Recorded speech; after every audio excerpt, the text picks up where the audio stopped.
Au début de l'année, on devait faire les manuels d'utilisation de certains outils qu'on a à disposition. Mon anxiété sociale a beaucoup baissé depuis que je suis freelance parce qu'en fait, du coup, maintenant, je parle aux gens. Limite, des fois, je les prends en otage, ils peuvent plus partir. Sachant que moi, j'ai adopté un galgo d'Espagne qui m'inspire beaucoup aussi pour mes œuvres. Bienvenue dans le navire des Toulourennes. Aujourd'hui, nous sommes avec Océane, qu'on aime tout particulièrement. Alors Océane, est-ce que tu peux te présenter pour les personnes qui ne te connaîtraient pas? Bonjour, moi c'est Océane, je suis illustratrice et graveuse. Je fais principalement de la linogravure et je fais aussi des illustrations traditionnelles et numériques. Alors, qu'est-ce qui t'a amené à la linogravure? C'était une passion? C'était des inspirations qui viennent de ton entourage peut-être? Alors au début, c'était mes études de design graphique. Au début de l'année, on devait faire les manuels d'utilisation de certains outils qu'on a à disposition durant nos études. Ok. Et donc moi, je suis tombée avec d'autres élèves sur la presse. Et du coup, on a fait le manuel d'utilisation de la presse, mais en linogravure. Ensuite, durant mes études, je n'en ai pas refait. Et je me suis mise plus sérieusement durant le confinement. Je suis vraiment intéressée, là ça m'a passionnée. Mais au début c'était pas direct.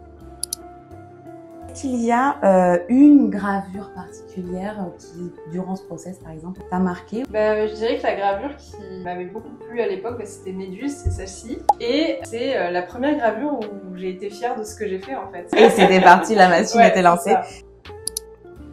Est-ce que tu as rencontré genre des défis en tant qu'artiste ou vraiment genre des trucs bloquants ou pas bloquants, genre de l'ordre du défi? Je dirais que quand on se lance à 100% dans l'art, souvent on finit par travailler tout seul chez soi. Et premier gros défi, c'est déjà personne.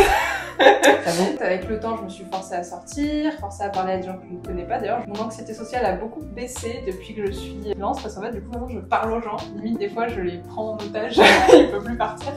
Maintenant, je sors régulièrement au salon de thé, je vais voir d'autres créatrices et je vais surtout en marché. Là, je parle sans m'arrêter. Et après, deuxième complication aussi, c'est quand on se lance à 100%, des fois, on n'a pas de sous. Ah oui. Et là, j'ai pas encore trouvé la solution parfaite, mais on s'en sort un petit peu. Mais du coup, ça veut dire que la linogravure vraiment t'a aidé pour le côté anxiété sociale éventuelle. Ouais. C'est super. Est-ce que tu peux nous parler de ta manière de travailler? Alors déjà pour trouver mes idées de base, moi elles me viennent tout le temps à n'importe quelle heure. Donc j'ai un petit carnet où je note mes idées, si je peux pas les réaliser tout de suite, ça vient et genre faut le sortir, tu vois. Okay. Parce que si une fois que c'est parti, tu retrouves plus l'idée quoi. Ensuite, dans mes routines de travail en général, je commence toujours un peu de la même façon, donc illustration, gravure et impression. Et après, je passe à ma série d'impressions. Et une fois que j'ai fini mes impressions, pendant qu'elles sèchent, je repars sur une autre illustration. On n'arrête pas la machine. On va les lancer. Cercle infini. Et c'est pour ça que ça tente beaucoup les linogravures. Après aussi, ça dépend des encres que j'utilise parce que j'ai des encres qui sont plus longues à sécher.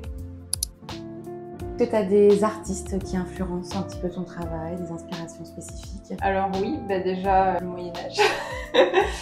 Grosse inspiration médiévale, précisément 12e à 14e siècle. Ensuite, il y a aussi les arts and crafts avec le travail de William Morris, la sécession viennoise et les mouvements pré-raphaélites. Et ensuite, d'autres trucs, des romans, des BD.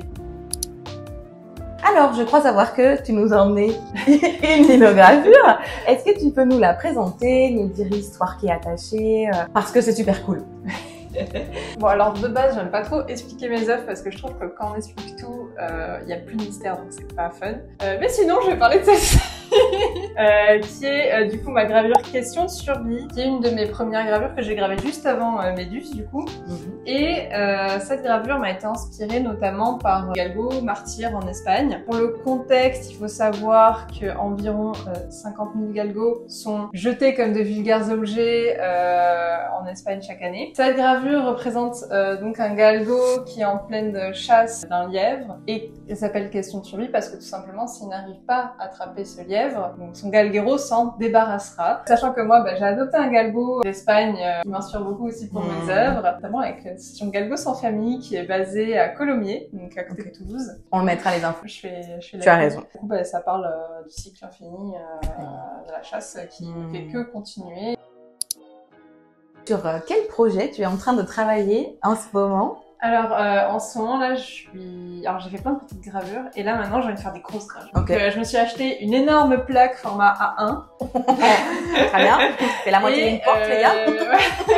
Et je vais me faire du coup une énorme gravure d'une dame avec un dragon, avec un beau paysage bien médiéval. Médiéval mais surtout pré-raphaélite. Ok. En ce moment aussi, je me prépare aussi à me lancer sur YouTube parce que je me sens un peu limitée dans les formats courts. Je fais beaucoup de formats courts sur Instagram et TikTok et en fait, je peux pas tout dire, je peux pas tout montrer. Là, j'ai décidé de me lancer dans des formats plus longs sur YouTube.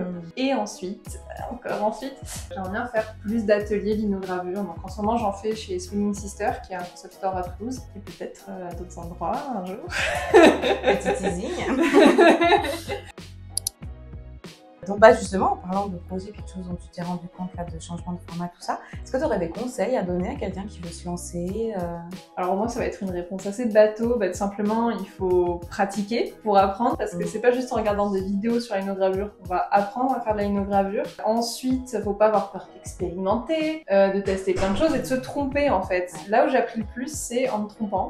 Genre j'ai fait des trucs dégueulasses et, et je me suis dit ah mais en fait c'est pas comme ça qu'il faut faire. Okay. Voilà, donc et pas avoir peur de s'ouvrir aux autres aussi et parler de ce qu'on fait, ne serait-ce que pour avoir des retours sur notre travail. Et après, pour se lancer à 100% en tant qu'artiste, il faut quand même un peu de préparation mentale parce que ça peut être assez dur. On peut avoir après le syndrome de l'imposteur et être figé et en mode ah mais non mais tout ce que je fais c'est nul et tout machin. Et en fait non, faut pas se poser de questions. Faut se lancer, allons-y, pas trop hésiter et pas avoir peur d'échec. Alors donc, on sait donc que tu as participé déjà à des marchés, notamment un marché qu'on avait organisé où il y avait des ateliers. Océane avait animé tout un atelier de linogravure, donc créer une linogravure sur place en 30 minutes, belle perf. Donc qu'est-ce que tu aurais à dire vis-à-vis des marchés, de comment ça se passe? Alors moi j'aime beaucoup les marchés parce que je rencontre beaucoup d'autres exposants, donc souvent d'autres artistes. Du coup je vois des gens.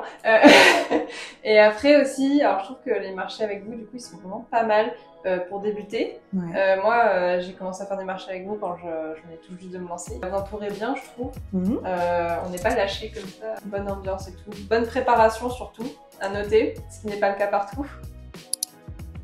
Où est-ce que les gens peuvent te retrouver? Alors, en ce moment, principalement sur Instagram, TikTok. Du coup, maintenant aussi sur YouTube, au nom de Océane, mais avec mon jeu de nom O, c'est Anne. Voilà. On vous mettra tous les liens, où trouver Océane. Et ben, écoute, merci beaucoup. Merci à vous aussi.